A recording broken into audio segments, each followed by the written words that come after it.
পশ্চিমবঙ্গের সবচেয়ে controversial horror place. বোন আর আমি সকাল সকাল রেডি হয়ে বেরিয়ে পড়েছিলাম কার্শিয়াংয়ের উদ্দেশ্যে।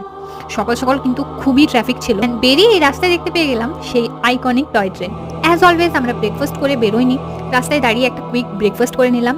ফার্স্ট টাইম খেলাম আলু মিমি অ্যান্ড মোমো। ব্রেকফাস্টের পর জার্নিটা আবার স্টার্ট। মাঝে একটা জায়গায় দাঁড়িয়েছিলাম, জায়গাটা খুবই সুন্দর লাগছিল। ওখানে দাঁড়িয়ে কিছু ফটোজ ভিডিওস ক্লিক করার পর আমরা চলে গেছিলাম চিমনি। এটা আমাদের ড্রাইভার দাদা সাজেস্ট করেছিল। খুবই শান্ত, খুবই পিসফুল, খুবই সুন্দর স্নিগ্ধ একটা জায়গা। Final destination Dowhill. এই রাস্তাটা পুরো একটা হরর মুভির প্লটের থেকে কিছু কম ছিল না। কুয়াশা ভর্তি সুনসান একটা জঙ্গলের মধ্যে দিয়ে দুই বোন একটা আলাদাই অ্যাডভেঞ্চারাস জার্নিতে লেগে পড়েছে। একটা এই ফিলিংটা একটা আলাদাই হলো ডাউহিল স্কুল। অ্যান্ড এই হলো সবচেয়ে কন্ট্রোভার্সিয়াল হরর প্লেস। এখানে সিকিউরিটি অনেক করা, আমাদের কিন্তু কোনোভাবে এখানে ঢুকতে দেওয়া হয়নি। আমরা কিন্তু একেবারেই জোর করিনি, তাই আমরা চলে গেছিলাম ডাউহিলের পাইন ফরেস্টে, যেটা এটারই অনুকরণে বানানো। এটার ব্লগটা আমি খুব জলদি পোস্ট করতে চলেছি আজকে, তো অবশ্যই স্টে টিউন ফর দ্যাট।